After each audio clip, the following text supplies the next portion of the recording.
Polytechnic College in Kandivali. So first of all, if I look at the pattern, there was no, let's say, absolute change in terms of pattern from the previous year.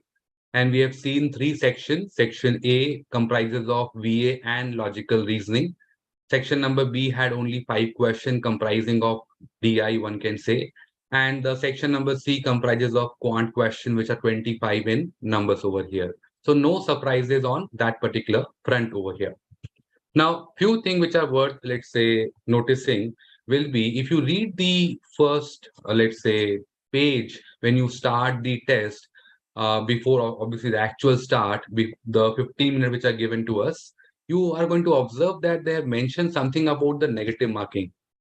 So -1 for the incorrect answers, and let's say no marks are deducted for leaving a particular question. But at the same time, one strange thing basically was that they have not mentioned about the marks for the correct answer. That was something basically which was missing over here. Now, few glitches basically which we have faced in our center was the exam started slightly late. So roughly 15 odd minutes delayed was there. And again, in between, roughly around, you can say 12 o'clock mark or maybe 12:30 or so, again, we have faced some technical glitch where the entire, let's say, desktop were shut down. And basically everyone, and this basically caused a further delay of around 10 odd minutes. So keeping all this basically aside, let's try to focus on the agenda for today, and let's try to review section number A, section number B, and section number C, and what can be expected to clear the cutoff for this particular test.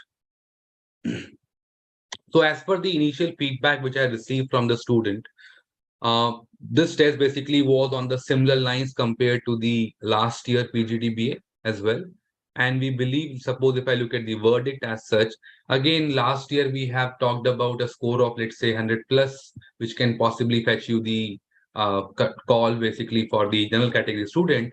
But this time we can expect a slight decrease, possibly again not much, because other sections were again at par compared to the last year. So maybe you can say expect 3 to 5 mark, let's say, subtraction is what we can say at the very outset at this particular moment. Now, if I look at the first section, section number A, where if I look at the verbal ability question, which were 15 in number. Now, please note that this particular section is going to be slightly easier on the for the student, and at the same time, you should be able to score a decent mark in this particular section. So, first of all, my first 3 questions were on parajumbles, and again, all the 3 were relatively on the easier side. If I remember correctly, in maybe around 1 to 2 questions, they have also given the starting sentences. So basically, which reduces the complexity because the other 3 statements can be arranged only in 3 factorial or 6 number of ways. And out of the 6 possible ways they have given to you, let's say 4 of them. So 4 statements were given, and that's how things become much, much straightforward as far as parajumbles are concerned. Then moving on to the vocabulary-based question, which are the fill in the blank. Again, they were very, very straightforward sitters, and they were 2 in numbers. So people won't take too much of time in solving those total 5 questions. And then if I, let's say, move to the RC section, then there were 2 sections. The first one basically where it was talked about how the insect and some animals are going to, let's say, use some defense mechanism in the form of, let's say, changing their form. It could be in the form of mimicking and so on. Again, the questions of this particular RC also were not so difficult. So out of the 5 questions, I can easily say that 3 to 4, well, 4 definitely are going to be on the easy to medium side. Maybe one of them basically is going to be slightly on the tougher side. Then we had one more set which is on the philosophy side. And again, in this particular set also not very lengthy to read. At the same time, questions were not very inferential except one of them. So overall, if I look at this particular section number A, out of the 15 questions, people can definitely attempt a good number 12 to 13. And that too, they can do it in a quick time over here. So please note one thing, that in this exam of PGDBA, the time is not a constraint as such because the number of questions are relatively less and you have ample time. You can also go slow. You can also, let's say, choose to go in a conventional manner over the shortcuts to arrive at the answers. Obviously, there's no shortcut as such in a VARC section. Okay. Now, then moving on, if I look at section number A and if I look at the last 5 questions, it comprises basically of a LR set. And this logical reasoning set was detailed. There was so much data given.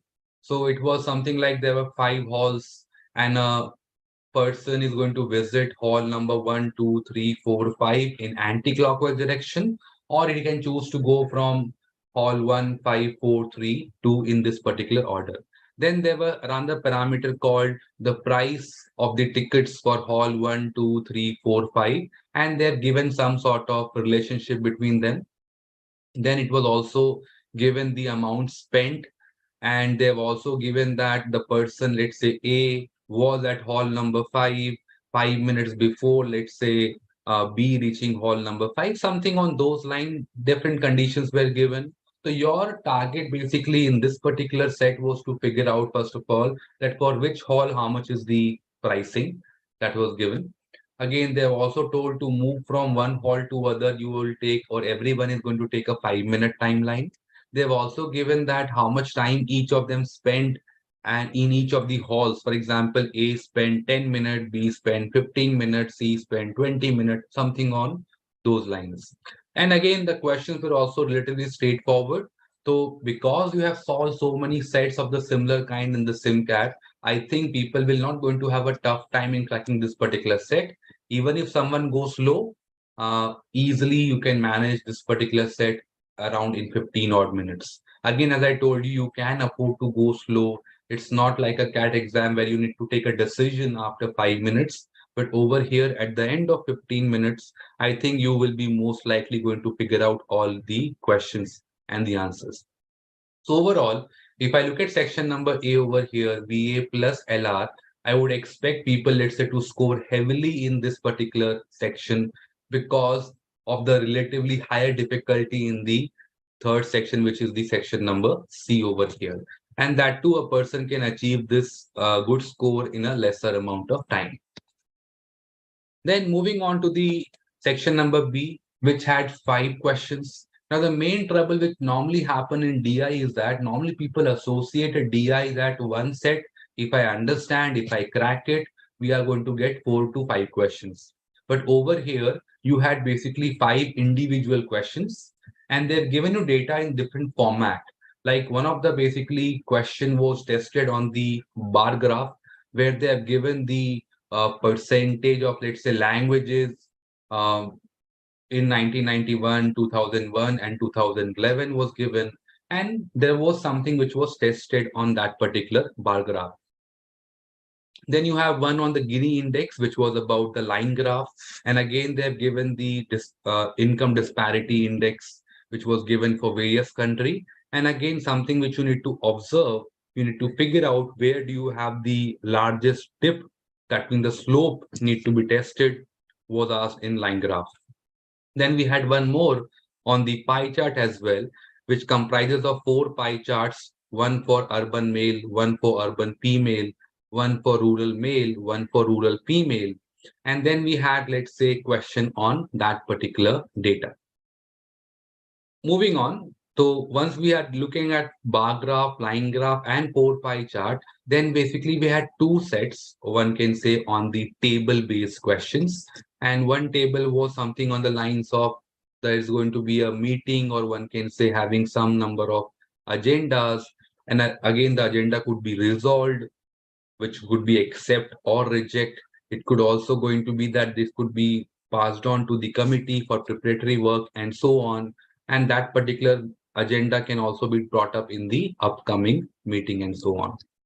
So again, very much similar to something you can relate as number of people who pass, some people who fail, we get another chance to appear in the next year with the same, with the new student and so on like this. Again, very much simple to read. The easiest one, of course, out of the 5, I believe, is the one where you had something on iron ore and you had states where the annual sales in terms of volume and also in terms of value was given. And the objective was to find out what number is going to have the maximum average price per ton. So basically the sale value you need to divide by the sales volume to find out the answer. So out of the five, I would say if people can't crack all the five, they were not so difficult, but the main thing was the question was asked in a very tricky language. And to decode that, people might have faced some sort of difficulty over here. But yes, a good student can crack all the five, but I can expect people to score maybe around three or definitely in this particular section. Then moving on to the most toughest part, which is the QA section, which comprises of some 25 questions. And this particular test had, let's say, variety of question, roughly 12, one can say 50% question, where from the higher mathematics domain, which you generally don't come across in the exam, like other exam like CAT, ZAT, etc., and so on. So topics such as trigonometry, limit continuity, algebra has, let's say, come in a significant chunk. At the same time, algebra was also being present. Now, the difficulty level of high mathematical questions were on the difficult side. And even if I look at overall level, I would say the difficulty is slightly increasing. So as we have seen that roughly in the section number A and section number B, people need to, let's say, get roughly around 19-20 questions correct to get the section number A and section number B, which can possibly give them a score of roughly, you can say, on the late 50s side. So we need to get another 40 odd. So for which you need to, let's say, crack around 15 to 16 questions with a very, very high accuracy in order to crack that magical number of 100. You need to cross that particular three-figure mark so that there is a high possibility of you getting the call for this particular year. So let's go in further detail about the breakup of section number C. So in section number C, we had, as I told you, 12 questions on higher mathematics. Then you had around 6 questions on modern math, which very much were doable. So if I look at modern math, here we are saying there were around, for PNC and probability, there were around 4 questions. And one can say on AP or sequence and series, we had 2 questions. So AP and sequence series problem, those of you who have, let's say, taken up CAT and so on would have found this particular question to be on the easier side. So I would rate the AP and the, let's say, series question to be easy or moderate levels. As far as PNC and probability is concerned, somewhere I have a doubt regarding one of the question, which was about the number plate for a car and so on for a vehicle, comprising of the first two being the letter and the last four being the number. So they had given some condition, but somehow the answer was not matching with what I am getting. But still, I marked something over there, assuming that they have not taken up that particular case. Again, there was one more sum on PNC on the difficult side, where you had, let's say, some houses A to G or A to G or A to H over there, and you need to paint them with some condition being given. Again, not on the easier side.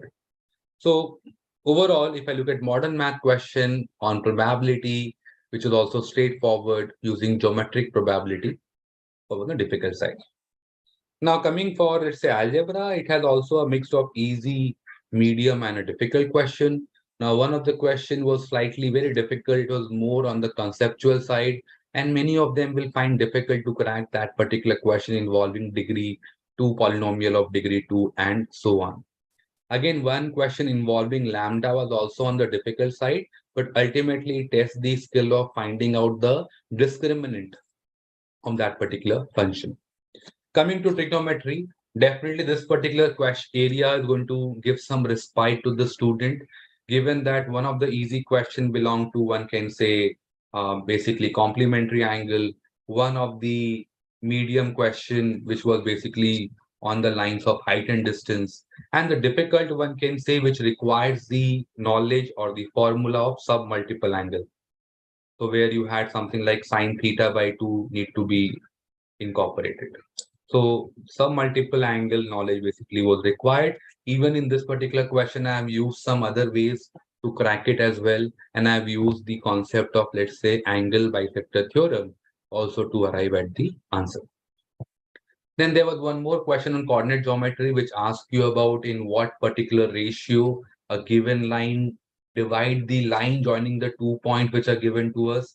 And again, this particular question, many of you must have, let's say, found it to be easy, but I will consider this particular question to be slightly on the trickier side. The reason basically is that the answer, according to me, depends on how they want to perceive, could either be 3 or 1 by 3. So I can bet many of you might have chosen the answer between 3 or 1 by 3. And we have to see when the answer key will be out, we will get to know what is the actual answer as told by the committee which has set the papers. Then if I look at the detailed breakup of the higher mathematic question, so we had basically two questions on conics, where one was, one can say, on the properties of ellipse, which was on the difficult side, which finally came out to be ellipse, the locus which was asked, and the medium one, which involved the parabola. Then this limit continuity and whether the function is differentiable or not was slightly on the trickier side and was slightly complex in nature, as it involved complex function like trigonometric and so on. So this, I think, must have caused some sort of disruption as far as a student must have felt in this particular section, number C. Matrices determinant, we had one question, and then again, one can possibly put in the bucket of medium to difficult. Definitely, it was not on the easier side. We had two questions on integration, one on area under the curve, which was on the difficult side. They have given you two inverse function, cos inverse x and sin inverse x. And I think many of you might have found, let's say, this particular sum to be challenging. Then there was one more sum on integration using the definite integral. And this particular question was, I would say, on the easier side, given the complexity. And it was just mostly a 2 to 3 line problem. If I know the property of definite integral, this particular question can be cracked, I would say, within 1 minute. Then advanced function, we had questions on domain, again, not so easy. Again, we had questions where you had I ranging from 1 to 5 and so on. And they've given a difficult question like f of 6 minus I equals to f of 5. So again, the function questions were also not so straightforward. And I believe many of you will find this particular to be on the challenging side. There were one more difficult question one can say was on the binomial expansion. And this also was not so simple. And I will put them under the category of a difficult question, where they asked you for the coefficient of something like x square into some y raised to 6 into z raised to 4 of that particular kind.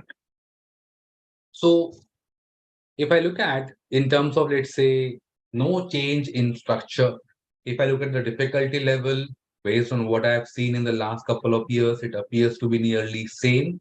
And yes, section number B, I would rate slightly a notch higher compared to last year, but it is not so difficult at the same time. Fine. So once we are done with this particular part, I think it is time for you to, let's say, practice enough, because you can be expected to test on some statistical question during the interview.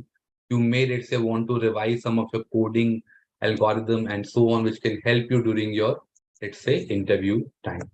So all the best. And that's it from my side. So if you have any question, you can put it up on the chat box and I will be willing to reply on the chat box.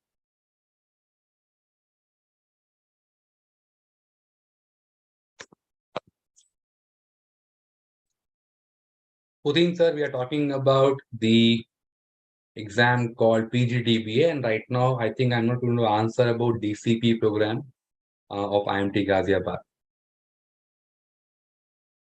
You mean to say dual country program, which is of Dubai and Ghaziabad.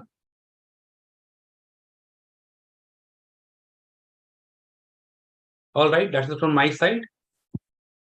All the best for the key on 29th of March, which was tentative date as announced on the website, and hope to see good score from all.